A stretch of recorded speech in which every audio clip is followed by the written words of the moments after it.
안녕하세요. 잡시광입니다.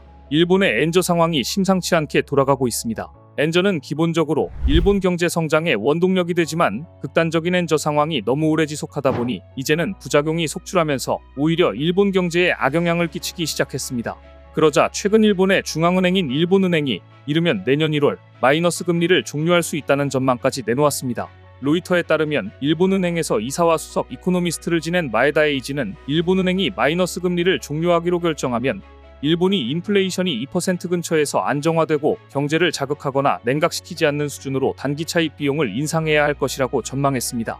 즉 일본 금융 전문가들이 더 이상 일본이 마이너스 금리를 유지하기 어렵다고 전망한 겁니다. 사실 예전부터 이런 전망은 여러 차례 있었지만 시장은 믿지 않는 분위기였습니다. 하지만 이번에는 뭔가 다릅니다. 금리 인상 여부를 놓고 특히 일본은행 우에다 가즈오 총재의 입에 모두의 눈이 쏠려 있습니다. 이 와중에 우에다 총재가 지난 17일 일본 의회에 출석해 인플레이션이 안정적이고 지속적으로 2% 목표를 달성할 것으로 예상할 수 있다면 수익률 곡선 통제와 마이너스 금리 종료를 고려할 것이라고 답변하자 시장은 금리 인상을 언급한 것인지를 놓고 설왕설래했습니다.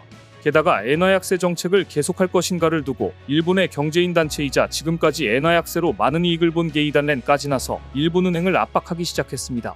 최근 게이단렌은 회장과 부회장단이 전원 참석하는 비공개 회의를 소집했습니다. 일본의 주력 산업인 자동차와 전자업계는 지금까지 엔저 정책으로 인해 많은 수출을 해왔습니다. 게이단렌이 지금까지 엔저 상황을 관망하고 있던 것도 이와 무관하지 않습니다. 역대 게이단렌 회장은 도시바, 도요타 자동차 등의 대표들이었고 도쿠라 회장 역시 디스플레이 소재, 부품, 장비 수출 기업인 스미토모 화학 대표를 맡고 있을 정도입니다. 그러나 지난해 봄부터 엔저 현상이 지속되면서 한때 달러 대비 151엔까지 치솟는 등 급격한 가치 하락을 보이자 일본 경제는 큰 타격을 입혔습니다. 특히 에너지 수입 가격이 급등하면서 중소기업이 치명타를 입었습니다. 최근 일본 중소기업 1000개 중 50.6%가 엔화 약세의 단점이 더 크다고 응답했을 정도로 엔화 약세로 고통받고 있습니다. 요미우리 신문은 일본 근로자의 70%는 중소기업에서 근무하고 있어 중소기업이 어렵다는 것은 소비자 대부분이 어렵다는 것으로 소비 침체로 인해 곧 대기업도 위기가 올 것이라고 진단했습니다. 실제 물가 상승이 임금 인상을 웃도는 속도로 진행되면서 일본 내 소비가 주춤한 상태로 결국 일본 경제 전체에 마이너스라는 우려도 나오고 있는 중입니다. 미국과의 금리 차이가 엔화 약세의 원인으로 일본은행이 대규모 금융완화 정책을 손보지 않는 한 지금의 엔화 약세 문제는 계속될 수밖에 없는데요. 결국 경제인 단체인 게이단렌조차도 일본은행의 대응이 너무 늦다는 불만의 목소리를 내면서 일본은행이 엔저 현상을 끝내라고 압박했습니다. 그리고 마침내 일본은행의 약점이 터지고 말았습니다. 일본은행이 보유한 국채의 평가 손실이 터진 겁니다. 최근 NHK 등 일본 주요 언론들은 일본은행이 보유한 국채의 평가 손실이 올해 9월 말 기준 10조 5천억엔 약 92조 원으로 폭증했다며 2004년 이후 최대치라고 보도했습니다. 이는 현재의 방식으로 보유국채를 평가한 2004년 이후 최대 손실입니다. 일본은행이 디플레이션 탈피를 목표로 대규모 금융완화 정책하에 대량의 국채를 매입하는 조치를 계속하고 있지만 반대로 외부로부터 금리 인상 압박을 받으면서 정반대의 정책을 건드리는 엇박자를 탄 것인데요. 일본은행이 장기금리의 상승을 일정 정도 용인한다는 발표가 나오자마자 손실이 폭증하고 만 것입니다. 결국 금리를 올리면 일본은행이 망하고 제로금리를 유지하자니 기업들이 망할 수밖에 없는 형국이 된 것입니다. 덩치가 있는 일본은행은 그나마 사정이 좀 낫습니다. 일본의 지방 중소은행들은 그야말로 패닉입니다. 일본은행들의 금리 인상이 본격화할 경우 채권 가격은 하락하고 지방은행들은 미실현 손실이 급증해 일본발 실리콘밸리 은행 사태가 날 것이란 경고가 나오고 있습니다. 금리 인상 시 버텨낼 힘이 없는 좀비 기업들도 속출한다는 분석도 있습니다. 실리콘밸리 은행이 그랬듯 일본도 급격한 금리 인상에 나설 경우 금융 시스템의 위기로까지 번질 수 있다는 우려가 크다는 것을 보여주고 있는 것인데요. 금리가 인상될 경우 일본의 지방은행들은 예대마진 확대로 이자 수익이 늘어나는 효과를 보기도 하지만 채권 가격 하락 여파로 채권 평가 손실이 커지는 피해를 입기도 하기 때문입니다. 실제로 일본의 지방은행은 지난 7월 일본은행이 장기금리 변동폭 상한을 기존 플러스 마이너스 0.5%에서 사실상 1%로 끌어올리면서 채권 손실이 급격히 불어난 것으로 나타났습니다. 일본의 3대 메가뱅크인 미쓰비시 UFJ은행, 미쓰 이스미토모 은행, 미즈호 은행은 수익 구조가 다각화되어 있어 상대적으로 금리 리스크에 적게 노출되어 있겠지만 지방은행들의 사정은 다릅니다. SIB증권의 사메시마 도요키 애널리스트는 급격한 금리 상승이 이뤄질 경우 최악의 경우 은행들은 이 같은 미실현 손실을 떠안을 수 있다. 더욱이 금리가 오르는 환경에서는 고수익 채권을 매입하기 위한 신규 투자를 감행하기 어려워지므로 지방은행들이 침체기에 빠질 가능성도 있다고 우려하기도 했습니다.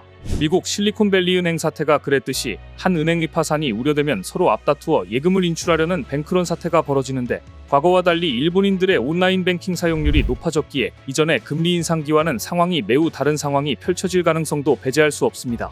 더 큰 문제는 은행들이 금리 리스크에 노출될 경우 대출을 조이게 될 것이고, 그렇게 되면 초저금리를 기반으로 생존해온 이른바 일본 좀비 기업들의 연쇄 파산은 당연한 일입니다.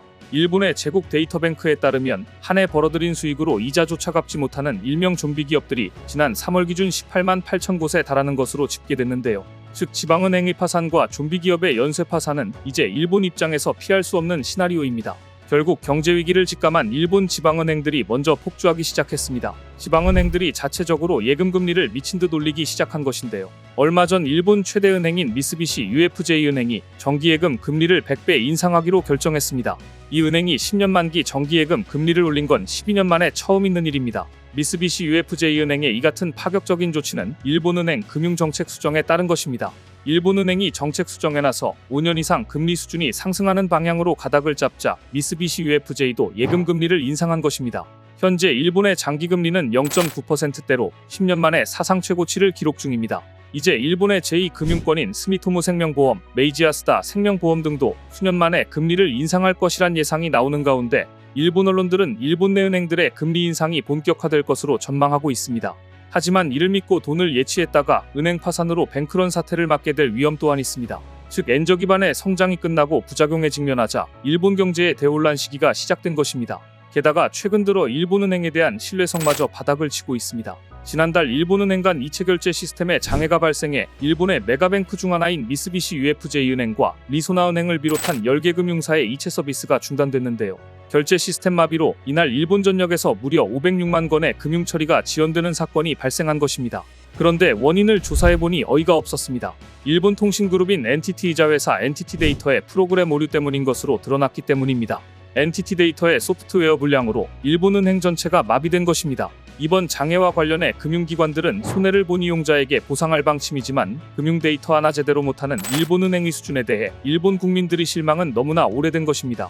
경제 상황이 이렇게 되자 일본에서는 최근 기시다 총리 퇴진론까지 등장했습니다. 기시다 내각 지지율이 또 최저치를 기록하자 일본 언론들은 차기 총리로 자민당의 이 인물을 거론하기 시작했습니다. 바로 이시바 시게루 의원입니다. 일본의 주요 언론들은 차기 자민당 총재를 묻는 최근 여론조사에서 이시바 의원이 선두를 차지했다고 보도했는데요. 심각한 것은 이번 조사에서 기시다 총리가 이끄는 내각 지지율이 30%로 집계돼 기시다 정권 출범 후 최저치를 기록했다는 것이었습니다. 인플레이션 압박과 미국과의 금리 격차로 일본 내 주요 산업이 고통받고 있는 지금, 많은 일본 금융 전문가들 예상대로 내년 1월 마이너스 금리를 종료할 것인지, 아울러 경기 침체 속에서 기시다 총리의 미래는 또 어떻게 될지 일본은 지금 중대한 기로에 서 있습니다. 오늘 준비한 소식은 여기까지입니다. 댓글을 통한 여러분들의 많은 의견 기다리겠습니다. 시청해주셔서 감사합니다.